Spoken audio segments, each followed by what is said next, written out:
आज मैं आप लोगों को लाइफ प्रोसेस चैप्टर का पार्ट 5 पढ़ाऊंगा, न्यूट्रिशन इन ह्यूमन बींग्स। आइए स्टार्ट करते हैं।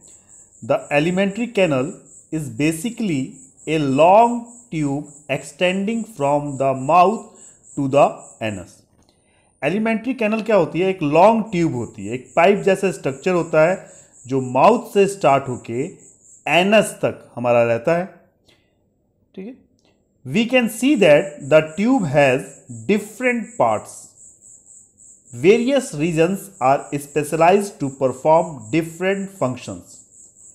हम देख सकते हैं कि इस ट्यूब के बहुत सारे डिफरेंट पार्ट्स हैं। जैसे आप यहाँ पर देख सकते हैं, इस पे स्टमक है, यहाँ पर लार्ज इंटेस्टाइन है और अंदर वाली जो है स्मॉल इंटेस्टाइन है। ठीक है, तो इसके बहुत सारे पार्ट्स होते हैं और इन सब का अलग अलग काम होता है, ये तो आप लोग जानते ही। आगे चलते हैं हम लोग। We eat various types of food. We eat various type of food which has to pass through the same digestive tract. हम कुछ भी खाएंगे तो मुंह से ही, है ना, हमारे स्टमक में ही हो जाएगा, फिर स्मॉल इंटेस्टाइन में जाएगा, तो उसी ट्रैक्ट से हम बहुत सारे टाइप के फूड खाते हैं। Naturally the food has to processed to generate particles which are small and of the same texture. Naturally food के साथ हम लोग करते क्या है, जो बड़ा फूड पार्टिकल होता है, जो कॉम्प्लेक्स फूड पार्टिकल होता है, उसको हम लोग छोटे छोटे फूड पार्टिकल में जो है कन्वर्ट कर देते हैं कि आसानी से वो हमारे ब्लड के अंदर मिल जाए। This is achieved by the crushing of the food. This is achieved by crushing the food with our teeth. तो ये प्रोसेस हम कैसे अचीव करते हैं? बड़े फूड पार्टिकल को छोटे छोटे टुकड़ों में कैसे तोड़ देते हैं? तो इसको हम अचीव करते हैं कैसे? तो अपने टीथ की हेल्प से। टीथ की हेल्प से हम लोग क्या करते हैं, फूड पार्टिकल को क्रश करके छोटे छोटे टुकड़ों में तोड़ देते हैं। ठीक, since the lining of the canal is soft, इसकी जो अंदर से जो ये कैनल होती है, जैसे ये आपको दिखाई दे रही है, ये जो कैनल, जो पाइप आपको ये दिखाई दे रही है, ये अंदर से बहुत सॉफ्ट होती है। ये जो पाइप आपको दिखाई दे रही है, ये अंदर से बहुत ज़्यादा सॉफ्ट होती है। तो इस soft the food is also wetted to make its passage smooth. तो इसका जो पैसेज है वो स्मूथ हो, इसके लिए फूड को क्या किया जाता है, गीला किया जाता है। अब कैसे गीला किया जाता है इसके बारे में आगे पढ़ेंगे। When we eat something we like, our mouth waters. This is actually not only water. जब हम कोई चीज ऐसी खा रहे होते हैं जिसे हम बहुत ज्यादा पसंद करते हैं, तो हमारे मुंह में पानी आने लगता है। हकीकत में पानी नहीं होता है, एक फ्लूइड होता है, but A fluid called saliva secreted by the salivary gland। इसका सिक्रेशन कहाँ से होता है? सलाइवरी ग्लैंड से होता है। और सलाइवरी ग्लैंड हमारे कहाँ पे रहते हैं? यहाँ पे रहते हैं और यहाँ पे रहते हैं। ठीक है, तो हमारे सलाइवरी ग्लैंड से सलाइवा बनने लगता है, जिसे हम लोग थूक नॉर्मल भाषा में कहते हैं। ठीक है, another aspect of the food we inject is it complex nature. तो हमारा जो फूड होता है वो कॉम्प्लेक्स, आप जान ही रहे हैं, कॉम्प्लेक्स नेचर का। तो बड़ा पार्टिकल होता है, इसे छोटे छोटे पार्टिकल में हमें तोड़ना होता है। It is to be observe from the elementary canal. ठीक है, तो फूड जब छोटे छोटे पार्टिकल्स में टूट जाएगा तभी तो ये हमारे ब्लड तक जा पाएगा, तभी तो ये एलिमेंट्री कैनल से क्या होगा, ऑब्जर्व होकर हमारे ब्लड में पहुंच जाएगा। ठीक, it has to be broken into smaller molecules. वही बात बताई गई है कि इसे छोटे छोटे मॉलिक्यूल्स में तोड़ा जाना जरूरी है। This is done with the help of biological catalyst called enzymes. तो इसको हम लोग कैसे पूरा करते हैं?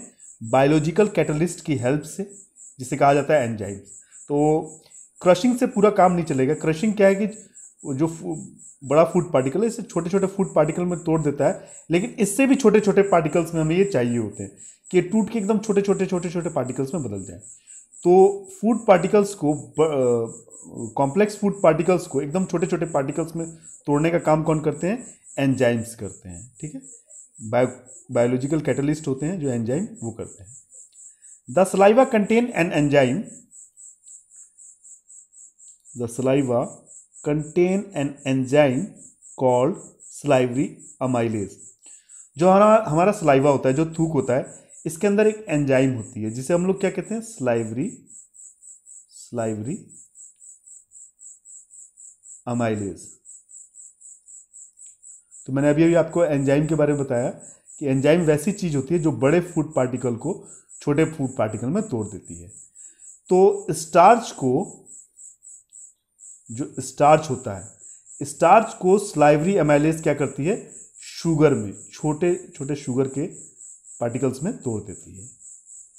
The saliva contains an enzyme called salivary amylase that's break down starch which is a complex molecule to give simple sugar.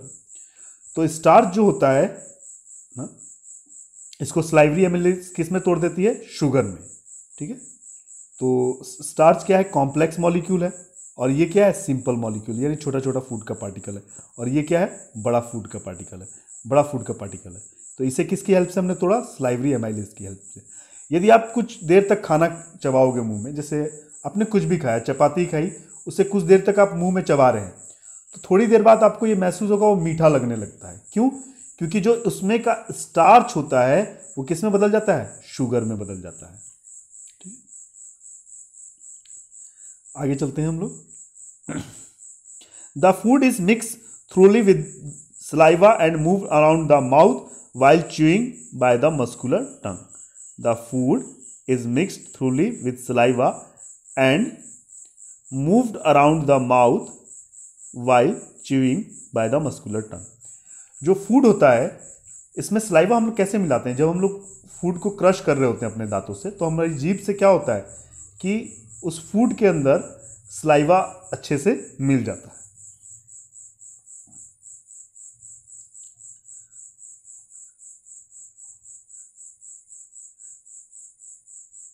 It is necessary to move the food in regulated manner along the digestive tract. तो एक regulated manner में क्या है? हमारा food क्या है कि digestive tract में जाना चाहिए। जैसे कि ये हमारी फूड पाइप हो गई, ये हमारी फूड पाइप हो गई, इसे ईसोफेगस भी बोलते हैं। लिखा ऑइसोफेगस जाता है लेकिन ईसोफेगस पढ़ा जाता है। तो फूड क्या है? एक रेगुलेटेड मैनर में हमारे शरीर में पहुंचना चाहिए। जैसे कि फूड पाइप से स्टमक में आया, फिर स्टमक से क्या है? ये लार्ज इंटेस्टाइन में गया, फिर लार्ज इंटेस्टाइन से कहाँ गया? ये जो अंदर वाली है स्मॉल इंटेस्टाइन में गया। तो एक रेगुलेटेड मैनर में आना चाहिए। ऐसा नहीं है कि फूड जो है स्टमक से पहले स्मॉल इंटेस्टाइन के पास पहुंच गया, फिर जो है लार्ज इंटेस्टाइन के पास पहुंचा, फिर स्टमक के पास पहुंचा। नहीं, जो है कि एक रेगुलेटेड मैनर में आएगा तभी इसका डाइजेशन हो पाएगा। ठीक है, digestive tube so that it can be processed properly in each part. तो इसका जो प्रोसेसिंग है, फूड का प्रोसेसिंग जो है, पूरी की पूरी जो इसकी प्रक्रिया है डाइजेस्ट करने की, वो प्रॉपर तभी हो पाएगी जब ये एक रेगुलेटेड मैनर में हर पार्ट तक पहुंचेगा, है ना।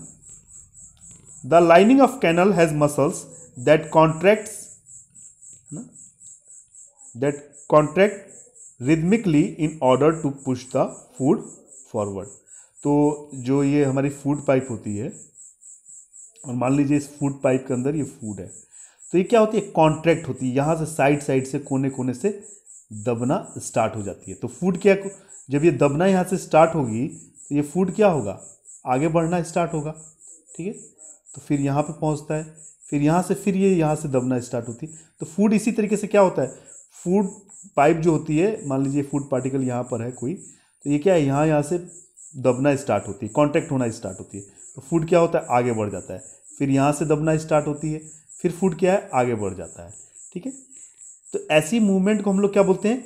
पेरिस्टाल्टिक मूवमेंट्स बोलते हैं। इसी मूवमेंट को हम लोग क्या बोलते हैं? Peristaltic movement. ठीक है,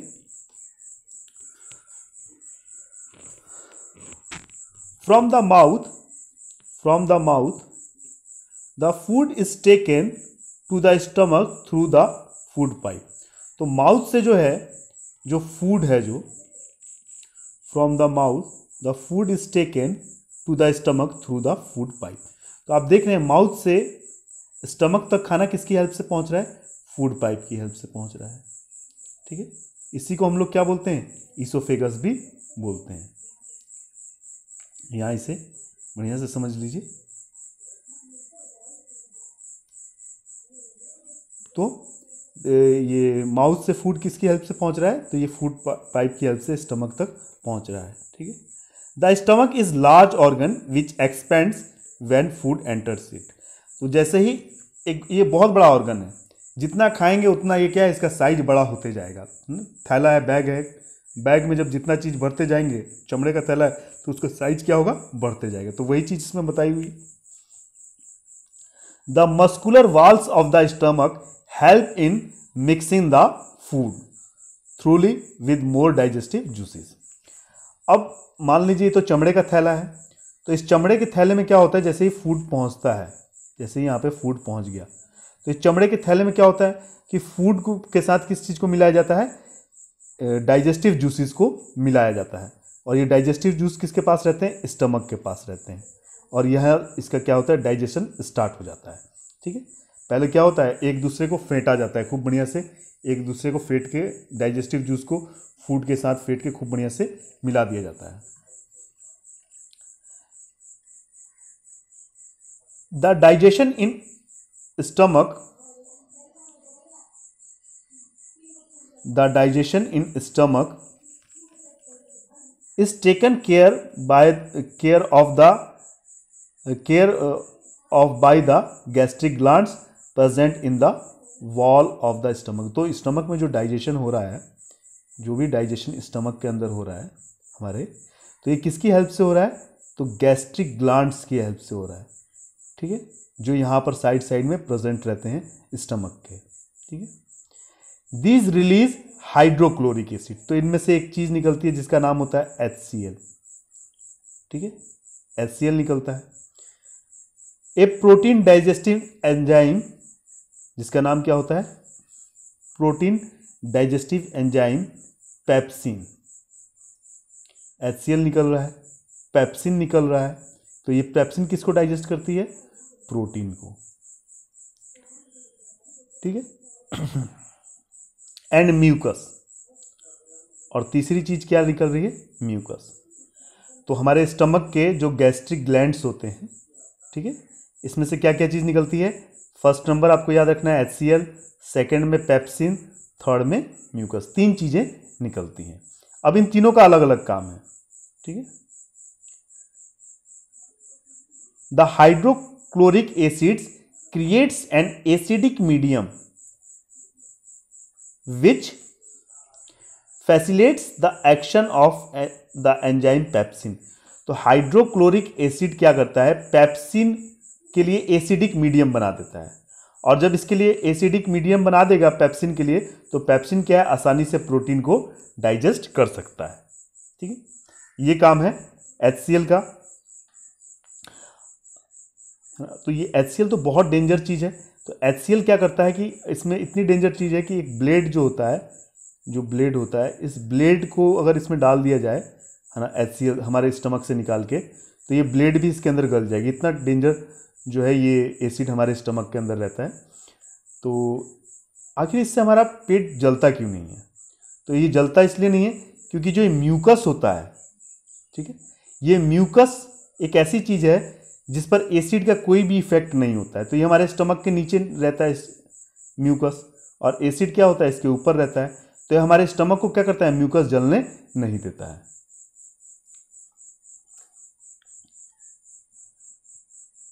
what other function do you think is served by the acid? और फंक्शन क्या हो सकता है एसिड का? आप इसके बारे में सोच सकते हैं। The mucus protects the inner lining of the stomach from the action of acid under normal conditions. ठीक है, तो म्यूकस क्या है कि जैसे कि ये हमारा स्टमक हो गया, तो मैंने आपको बताया जैसे कि म्यूकस क्या है, यहाँ पे साइड साइड में कोने कोने में रहता है। ठीक है, यहाँ पे कोने कोने में रहता है। अब HCl इसके ऊपर होता है। तो हमारे स्टमक को जलने से कौन बचा रहा है? तो म्यूकस इसको प्रोटेक्ट करता है। ठीक है, from the action of acid under the normal condition, कोई भी कंडीशन कोई भी हो उसमें कौन बचाता है, म्यूकस ही हमारे पेट को HCl से जलने से बचाता है। आपने कभी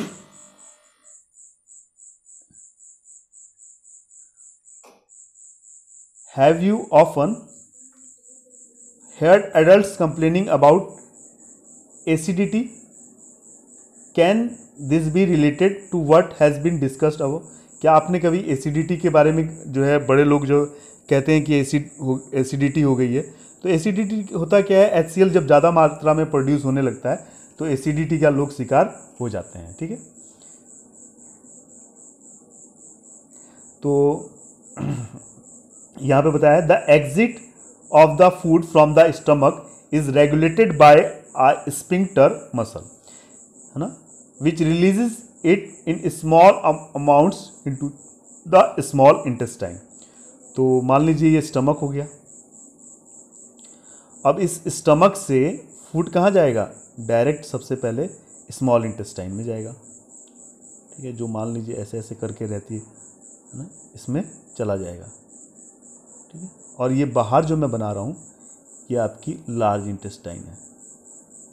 ठीक है, ये लार्ज इंटेस्टाइन है, ये जो मैंने अंदर बनाई है, अब जैसा भी डायग्राम बना है। ठीक है, तो ये अंदर वाली क्या है जो गोल गोल है एकदम से, ये स्मॉल इंटेस्टाइन है, और बाहर वाली क्या है, ये लार्ज इंटेस्टाइन है। ये लार्ज LI लिख दे रहा हूँ और अंदर वाली SI स्मॉल इंटेस्टाइन। ठीक है, और यहाँ पे मान लीजिए कि फूड है, फूड पार्टिकल पड़ा हुआ है, थोड़ा यहाँ पे ध्यान से समझिएगा। अब यहाँ पे एक चीज़ पहले ये समझ लीजिए, लार्ज इंटेस्टाइन क्या है कि मोटी होती है, बड़ी, देखने में बड़ी दिखाई देती है, मोटा लोग बड़ा इसका साइज दिखाई देता है, लेकिन ये होती बड़ी नहीं है ना, ये बस 7 फीट की होती है, 7 फीट्स की होती है। ठीक है, 7 फीट की होती है, और जो स्मॉल इंटेस्टाइन होती है ये 22 फीट की होती है। ठीक है, स्मॉल इंटेस्टाइन क्या है, ऐसे बहुत ज़्यादा लपेटी हुई अवस्था में रहती है, ऐसे गोल गोल गोल गोल रहती है। अब इसे सीधा कीजिएगा ना तब ये 22 फीट की पता चलेगी पूरी की पूरी। और लार्ज इंटेस्टाइन क्या होती है, थोड़ी सी होती है लेकिन सीधा एकदम है, स्ट्रेट है, और थोड़ा मोटी होती है, तभी इसको लार्ज इंटेस्टाइन कहा जाता है। वैसे साइज बड़ा किसका होता है, स्मॉल इंटेस्टाइन का साइज बड़ा होता है। ठीक है,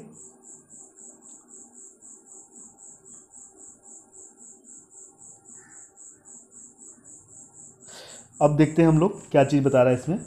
तो फूड जो है यहाँ पर एक ढक्कन होता है, इस ढक्कन को हम लोग क्या कहते हैं, स्टमक से फूड कहाँ जाएगा, पहले सबसे पहले छोटी स्मॉल इंटेस्टाइन के पास जाएगा। तो यहाँ पे एक ढक्कन होता है जिसे हम लोग क्या बोलते हैं, sphincter. From the stomach the food enters into the, this is the longest part ना। तो स्फिंक्टर एक ढक्कन होता है, और इस स्फिंक्टर से क्या होता है कि धीरे धीरे करके फूड क्या है, स्मॉल इंटेस्टाइन में जाता है। ठीक है, यहाँ पे है स्फिंक्टर मसल, तो यहीं से क्या है कि धीरे धीरे फूड क्या कर रही, ये ढक्कन बीच में खुलता रहता है और धीरे धीरे क्या है, फूड स्मॉल इंटेस्टाइन में जाता रहता है। ठीक, तो स्टमक से, अब मान लीजिए स्टमक में फूड आया, इस ढक्कन की क्या जरूरत है, इस चीज़ के बारे में हम लोग डिस्कस कर लेते हैं। मान लीजिए कि यहाँ पे फूड है, अगर ये ढक्कन नहीं होता तो फूड क्या है, जैसे ही हमने हमारे पेट में पहुँचा वैसे ही क्या है, स्मॉल इंटेस्टाइन में पहुँच जाता। तो स्टमक उसमें क्या है कि कोई भी डाइजेशन का कोई भी काम नहीं कर पाता, HCl वगैरह यहाँ पे इसको मिलते ही नहीं, पेप्सिन से इसकी यहाँ मुलाकात होती ही नहीं, डायरेक्टली क्या होता, फिसल के ये आ जाता स्मॉल इंटेस्टाइन में। तो स्फिंक्टर मसल्स जो होती हैं वो एक ढक्कन की तरह काम करती है, जो स्टमक से धीरे धीरे खाना, फूड को धीरे धीरे स्मॉल इंटेस्टाइन में जाने देती है। ये चीज़ यहाँ पे बताई हुई है। From the stomach the food now enters the small intestine. तो फूड स्मॉल इंटेस्टाइन, स्टमक के बाद कहाँ एंटर कर रहा है, तो फूड स्टमक के बाद जा रहा है कहाँ पे, स्मॉल इंटेस्टाइन में। ठीक है, स्मॉल इंटेस्टाइन में, इसके साइड में ये है लार्ज इंटेस्टाइन आपको। ठीक है, तो ये जो बीच में है ये स्मॉल इंटेस्टाइन में। तो स्टमक से फूड कहाँ जाता है, स्मॉल इंटेस्टाइन में। This is the longest part of the elementary canal which is fitted into a compact space because of extensive coiling. तो इसकी बहुत ज़्यादा कुंडली है। ठीक है, तो ये लॉन्गेस्ट पार्ट है हमारे एलिमेंट्री कैनल का, और इसकी बहुत सारी कुंडली होने के कारण, बहुत सारी इस तरह कुंडली की हुई है ना, तो ये बहुत छोटी सी जगह में क्या है, फिट हो जाती है। The length of the small intestine differs in various animals depending on the food they eat. अब ये क्या है, स्मॉल इंटेस्टाइन हर एनिमल की डिफरेंट डिफरेंट टाइप की होती है। देखिए, मीट डाइजेस्ट करना आसान होता है, तो जो भी एनिमल मीट खा रहा है तो उसकी क्या है, स्मॉल इंटेस्टाइन छोटी रहेगी, क्योंकि मीट आसानी से डाइजेस्ट हो जाता है। लेकिन ग्रास के अंदर क्या होता है, सेल्यूलोज होता है, और उसे डाइजेस्ट करने के लिए एक बड़ी इंटेस्टाइन का होना बहुत जरूरी है। तो यहां पर वही चीज बताई गई है ना। Herbivores eating grass need a longer small intestine to allow the cellulose, है ना, to allow the cellulose to be digested. जो हर्बीवोर्स होते हैं, जो ग्रास ईटिंग एनिमल्स होते हैं, उनको एक जो है कि बड़ी स्मॉल इंटेस्टाइन चाहिए, जिससे उनके सेल्यूलोज का डाइजेशन अच्छे से हो सके। तो ग्रास में, लीव्स में क्या पाया जाता है, सेल्यूलोज पाया जा सकता है। ठीक है। Meat is easier to digest, hence carnivores like tigers have a shorter small intestine. तो have a shorter small intestine, तो मीट को डाइजेस्ट करना आसान होता है, तो कार्निवोर्स के पास क्या है कि बहुत छोटी सी स्मॉल इंटेस्टाइन होती है। ठीक है। तो ये चीज़ याद रखिएगा, किसके पास बड़ी इंटेस्टाइन होती है, तो ये याद रखिएगा हर्बीवोर के पास, हर्बीवोर के पास। और छोटी इंटेस्टाइन किसके पास होती है, स्मॉल इंटेस्टाइन का साइज छोटा किसमें होता है, कार्निवोर के पास इसका साइज छोटा होता है। ठीक है। हार्बीवोर के पास लॉन्ग रहेगी और लॉन्ग स्मॉल इंटेस्टाइन रहेगी, और कार्निवोर के पास शॉर्ट स्मॉल इंटेस्टाइन रहेगी। आगे हम लोग डिस्कस करते हैं।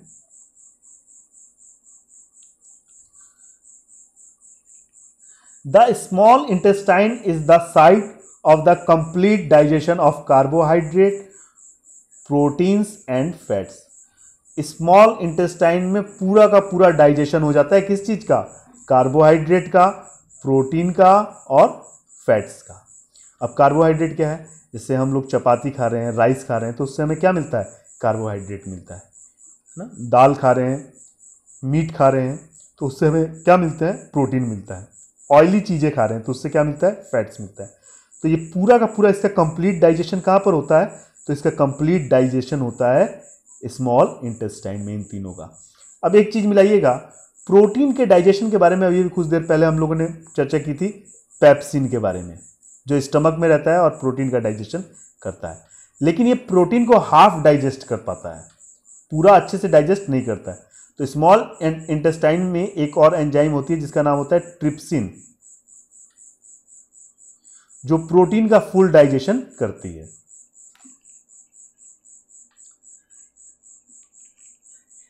तो it receives the secretion of the liver and pancreas for this purpose. ठीक है।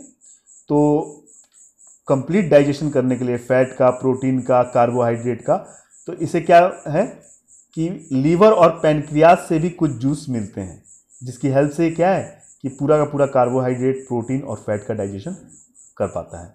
The food coming from the stomach is acidic. तो जो फूड जो स्टमक से आता है, तो आपने वहाँ पे देखा कि उससे क्या चीज़ मिल जा रही थी, HCl जो है उससे मिल जा रहा था। तो अब जब HCl फूड के साथ मिल जाएगा तो फूड कैसा हो जाएगा, एसिडिक हो जाएगा। ठीक है। And has to be made alkaline for the pancreatic enzymes to act. तो उसे क्या है, एल्केलाइन बनाना होता है कि पैनक्रियाटिक जो एंजाइम्स हैं वो उस पर काम कर सके। ठीक है। Bile juice from the liver accomplishes this is in addition to acting on fats। तो बाइल जूस क्या करता है, जो लीवर से बाइल जूस निकलता है वो क्या करता है कि फूड को एल्कलाइन भी बना देता है, और फैट्स को क्या बोलते हैं कि इमल्सिफाई भी करता है। जो फैट्स के बड़े बड़े टुकड़े होते हैं उनको छोटे छोटे पार्टिकल्स में तोड़ देता है। ठीक है।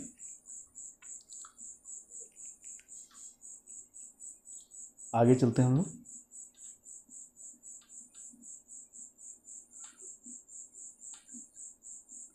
Food coming from the stomach, fats are present in the intestine in the form of large globules. जो फैट प्रेजेंट होते हैं, है ना, स्टमक में, वो किसके फॉर्म में प्रेजेंट होते हैं? इंटेस्टाइन में जो प्रेजेंट होते हैं फैट्स, वो किसके फॉर्म में प्रेजेंट होते हैं? लार्ज ग्लोब्यूल्स के फॉर्म में, बड़े बड़े टुकड़ों के फॉर्म में प्रेजेंट होते हैं। Which makes it difficult for enzyme to act on them. तो कोई भी एंजाइम इनको तोड़ने में जो है कि उसको बहुत ज़्यादा कठिनाई होगी, क्योंकि ये बहुत बड़े बड़े वो रहते हैं, तो है ना, तो किसी भी एंजाइम को तोड़ने में इसे बहुत ज़्यादा दिक्कत होगी। दिस इज टू द है ना action down into the smaller globules. Bile salts break them down into smaller globules increasing the efficiency of enzyme action. तो बाइल साल्ट्स जो होते हैं, जो बाइल जूस जो होता है, जो लीवर से निकलता है, वो क्या करता है? ये बड़े बड़े ग्लोब्यूल्स को क्या है, छोटे छोटे में तोड़ देता है। तो आसानी से एंजाइम्स क्या करती हैं? आसानी से एंजाइम्स क्या करती हैं? इनको जो है कि इन पर काम करना स्टार्ट कर देती हैं फैट पर। ठीक है। This is similar to the emulsifying action of soap on dirt that we have learn about in chapter 4। ठीक है, तो ये वैसा ही है जैसे चैप्टर 4 में आप लोगों ने सोप के बारे में पढ़ा था, जो डर्ट को इमल्सिफाई करता है। The pancreas secretes pancreatic juice. Pancreas से क्या निकलता है? पैनक्रियाटिक जूस निकलता है, which contains enzyme like trypsin for digesting protein and lipase for breaking down emulsified fats. ठीक है, एक मिनट, यहाँ पे emulsified fats. The pancreas secretes pancreatic juice which contain trypsin for digesting protein and lipase for breaking down emulsified fats. ठीक है, तो fats के digestion के लिए जो है कि पैनक्रियास से क्या निकल रहा है आपको? लाइपेज। ठीक है, फैट को डाइजेस्ट करने के लिए लाइपेज, प्रोटीन को डाइजेस्ट करने के लिए क्या निकल रहा है? ट्रिप्सिन। ट्रिप्सिन डाइजेशन कर रहा है किसका? प्रोटीन का। और फैट का डाइजेशन कौन कर रहा है? लाइपेज कर रहा है। ठीक है, तो ये पैनक्रियाटिक जूस कहाँ पर मिल रहे हैं इनसे? पैनक्रियाटिक जूस जो है ये स्मॉल इंटेस्टाइन में आते हैं, और यहाँ पर जो है कि फैट और प्रोटीन का डाइजेशन करते हैं। यानी कि लाइपेज कहाँ पर रहेगा? स्मॉल इंटेस्टाइन में। ट्रिप्सिन कहाँ पे रहेगा? स्मॉल इंटेस्टाइन में। और ये बन कहाँ पे रहे? पैनक्रियाज में। तो पैनक्रियाज का जो है, मान लीजिए ये स्टमक हो गया, और स्टमक के ठीक नीचे कहाँ पे? यहाँ पे जो है इस तरीके से पैनक्रियाज रहता है। ठीक है। The wall of small intestine contains glands. तो जो स्मॉल इंटेस्टाइन होती हैं, मैंने इस तरह से कुंडली वाला स्ट्रक्चर बना के बताया था आपको स्मॉल इंटेस्टाइन का, इस तरह से घूमी घूमी हुई संरचना में रहती है। तो इसकी जो वॉल्स होती हैं, ठीक है, यहाँ पर जो है, यहाँ पे साइड साइड में इसमें ग्लैंड्स होते हैं। ठीक है, तो उनसे कौन सा जूस निकलता है? इंटेस्टाइनल जूस निकलता है। तो जो इसमें जो इंटेस्टाइनल जूस जो होता है, तो इंटेस्टाइनल जूस में जो एंजाइम्स होता है, तो वो क्या करता है? प्रोटीन्स को एमिनो एसिड में बदल देता है। ठीक है, और बड़े बड़े कार्बोहाइड्रेट को किस चीज़ में बदल देता है? ग्लूकोज में बदल देता है। तो ये काम कौन कर रहा है? इंटेस्टाइनल जूस कर रहा है ना। और फैट्स को किस में बदल दिया जाता है? फैटी एसिड्स में और ग्लिसरॉल में। तो यहाँ पे याद रखिएगा, इंटेस्टाइनल जूस का जो वर्क है बहुत इंपॉर्टेंट है। The enzymes present in it finally convert proteins to amino acid, complex carbohydrate into glucose and fats into fatty acid and glycerol में बदल देता है फैट्स को। ये चीज़ याद रखिएगा।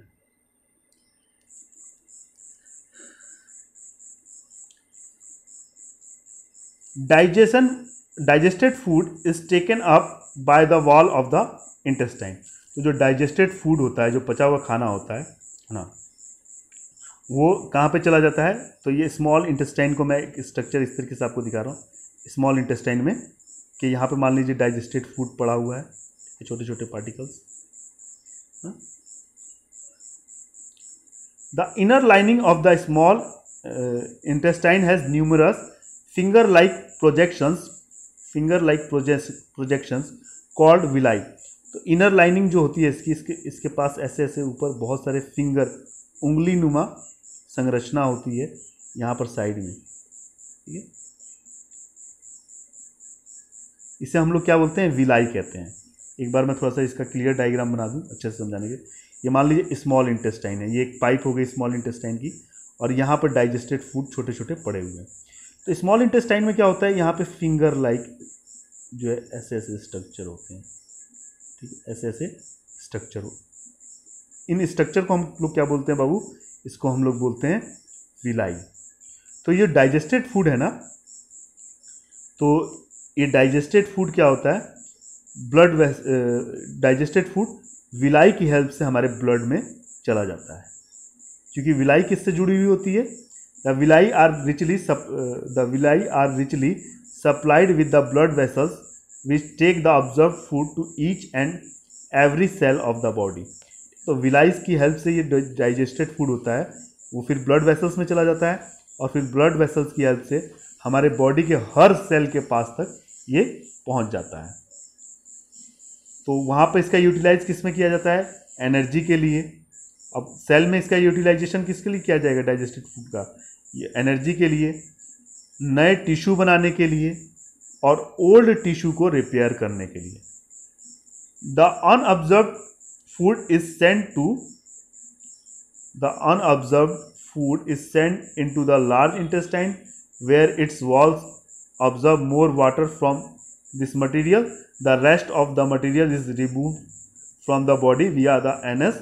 The exit of this waste material is regulated by the anal sphincter. यहाँ पे समझिएगा कि स्मॉल इंटेस्टाइन से जितना भी जो फूड पार्टिकल का डाइजेशन हुआ था, जो ठीक था हमारे बॉडी के लिए, वो किस में चला जाता है, बॉडी में। अब जो चीज़ हार्मफुल है या जो वेस्ट है, जिसका डाइजेशन अच्छे से नहीं हो पाया स्मॉल इंटेस्टाइन में, वो चीज़ फिर किसके पास चली जाती है, वो चीज़ आ जाती है, जो अनडाइजेस्टेड फूड कहाँ पे आ जाता है, लार्ज इंटेस्टाइन में आ जाता है। और लार्ज इंटेस्टाइन में आ जाता है यहाँ पर, ठीक है। तो इसको यहाँ पे हमारा एनस होता है, एनस होता है। तो एनस से ये जो अनडाइजेस्टेड फूड है 2-4 घंटे बाद रहने के बाद से ये क्या होता है, बॉडी से फिर आदमी से क्या करता है, रिमूव कर देता है। तो अब ये अनडाइजेस्टेड फूड को एक ढक्कन के द्वारा, एनस के एक ढक्कन के द्वारा यहाँ पे रुका रहता है। नहीं तो ऐसा होता है बार बार लोग को डायरेक्ट ही टॉयलेट लग जाती है अगर ये नहीं रहता ढक्कन। इस ढक्कन को हम लोग बोलते हैं एनल स्फिंक्टर। यहाँ पे लिखा भी हुआ है, आप लोग देख सकते हैं, एनल स्फिंक्टर, ठीक है। एनल स्फिंक्टर के द्वारा जो वेस्ट मटेरियल है वो हमारी बॉडी में रुका रहता है, और जब इसकी क्वांटिटी बढ़ जाती है तो फिर ये एनल हम मनुष्य से क्या करता है, बॉडी से जो है कि रिमूव कर देता है। ये चीज़ है। नेक्स्ट में हम लोग रेस्पिरेशन के बारे में पढ़ेंगे, और नोट्स बहुत जल्दी आपको प्रोवाइड कर दिए जाएंगे डिस्क्रिप्शन में।